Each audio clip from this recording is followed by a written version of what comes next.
Prabu, wonten menapa dene paduka kepareng rawuh wonten ing pesanggrahan Yayi? Senopati Negaring Astina Paman Prabu Salya ing Mandaraka. Rama Prabu Salya inggih kasinggihan mekaten. Monggo miturut Werda Jitapsara ingkang sampun wonten astanipun ingkang Raka Indrawati boten wonten mengsaipun kejawi namung paduka Yayi Prabu. Mila dinten sakmangke kedah madeg Senopati paduka Yayi Prabu ing Ngamarta. Koko Prabu, menawi kula kedah mengsah Kanjeng Rama Prabu Salya samangke paduka Kanjeng Koko Prabu kula aturi angunus patrem kewala katujaha dada kula. Gesang kula wonten ing alam padhang mboten kula ginakaken mrawasa dhateng sak pepadhanipun langkung-langkung dhateng tiyang sepuh. Dosa menapa ing badhe kula sandhang menawi kula mentala dhateng Kanjeng Rama Prabu Salya. Nuwun sewu Yayi.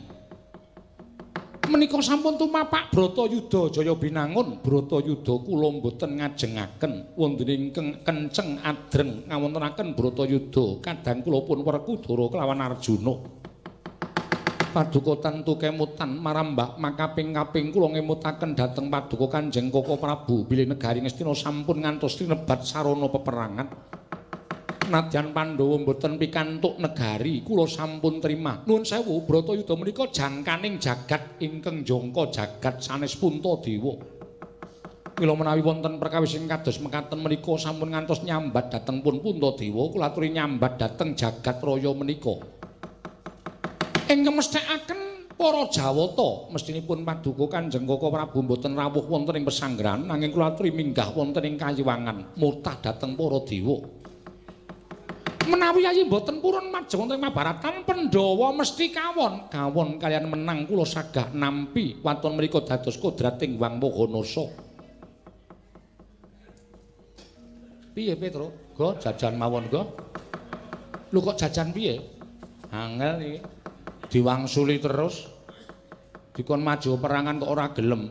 Nuwun sewu sinuwun. Petro ora sah melu-melu. Oh nggih mpun. Arep omong apa wis ora isih dipenggak dalan ngono. Napa nek sampean ngoten niku tegel kalih sedanipun Ndara Werkudara, sedanipun Ndara Janaka. Nek panjenengan boten purun majeng wonten ing pabaratan. Upama Werkudara mati ana ing peperangan, Janaka mati ana ing peperangan, tegese wis mundhapa ing pakarti. Jalaran Janaka lan Werkudara kuwi ingkang ngadreng anakake perang gedhe Bratayuda Jaya Binangun. Kok mesti entuk jawaban ya? Ngepek kok ya? Ora ngepek kok ya. Kok ya iso tes ngono. Niki nek Bratayuda panjenengan boten majeng tegese Pandhawa kalah. Mboten ngukup negara Ngastina. Aku ora ngukup negara Ngastina ora apa-apa. Bondo donya derajat pangkat kuwi ming sampiran. Ora bakal tak gawa sowan ngayunaning Gusti. Kamulyan tumraping Puntadewa wis ndak kiwakake wit saka aku lair ana ing jagat iki Petro. Piye Petro? Coba lo tak ngundang Bagong. Rasa wis rasa. Malah saya geger kowe ngundang Bagong. Bagong ki ora iso gawe pertanyaan kok.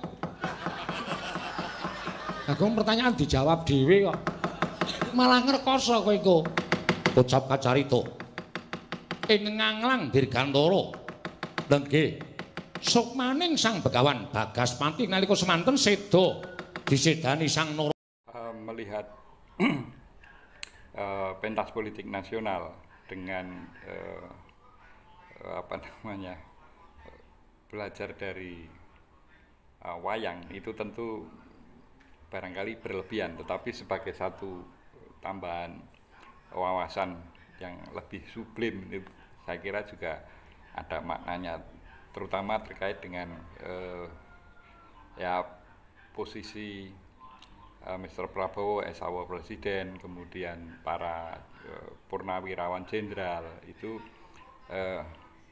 saya tidak berpretensi untuk mengambil kesimpulan kira-kira siapa terwakili oleh tokoh wayang apa itu, tapi silakan menyimpulkan sendiri-sendiri.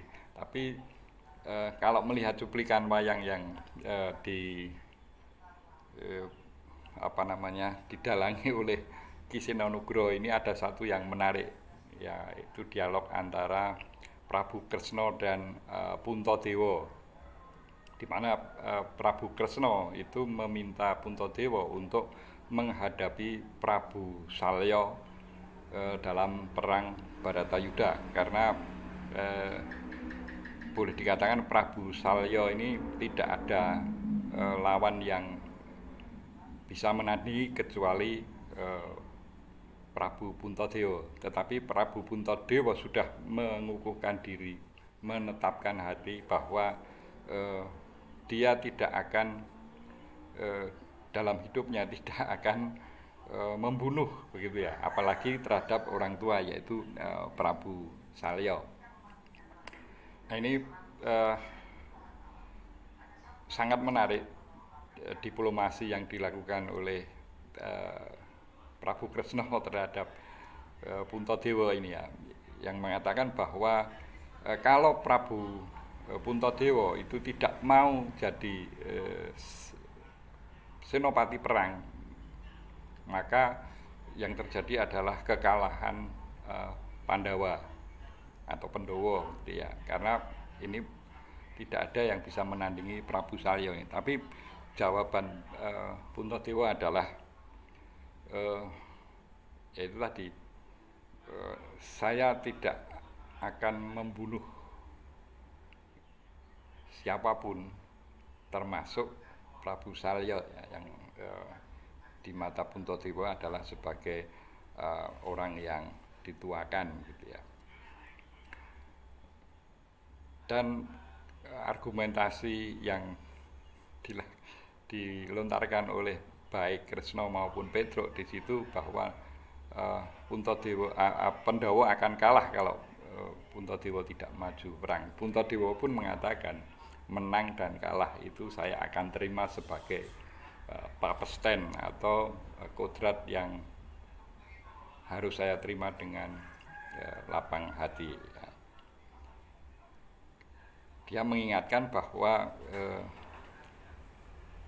terjadinya Baratayuda itu terutama atas inisiatif dari Werkudara dan Janaka. Maka biar dia yang menanggung. Kalau toh Werkudara mati atau Arjuna mati, itu sudah dianggap sebagai ngunduh waing pakarti, itu menurut Puntadewa. Ya, intinya Puntadewa tidak bisa dibujuk untuk melakukan peperangan terhadap Kurawa, meskipun ya Ngastina itu sebetulnya haknya Pandawa, kerajaan Ngastina itu. Tetapi Puntadewa sudah bertekad dan sudah berpesan kepada Prabu Kresna bahwa janganlah meminta Astina itu dengan cara peperangan. Itu pesan dari Puntadewa. Maka ketika saudaranya, meskipun itu saudaranya sendiri, yaitu Werkudara dan Janaka, itu mau maju perang ke medan Baratayuda, itu Prabu Puntadewa tetap tidak mau membela. Cuma dalam pewayangan ada ya antara realitas dengan apa namanya supra realitas itu apa namanya berjalin berkelindan. Akhirnya cerita selanjutnya itu Prabu Puntadewa itu mau melepaskan panah itu bukan karena kemauannya sendiri, tapi ini sudah menjadi kodrat bahwa dia harus melepaskan panah. Baru Puntadewa melakukan itu. Nah, ini kembali kepada pentas politik nasional. Kita bisa sekedar mencocok-cocokkan kira-kira siapa yang dalam hal ini mirip Puntadewa, mirip Werkudara, mirip Janaka, mirip Kresna dan sebagainya. Jadi saya kira dengan dialog yang diwakili oleh Prabu Kresna dan Puntadewa ini bisa menambah perspektif wawasan kita untuk menilai seorang kesatria yang semua mengatakan bahwa ini demi NKRI. Tetapi kalau kita melihat sepak terjang dan sebagainya, itu kita bisa menduga siapa yang istilahnya interest yang sifatnya politis dan dangkal dan jangka pendek, itu kita bisa menduga-duga dengan perspektif wayang tadi ya. Salam konstitusi.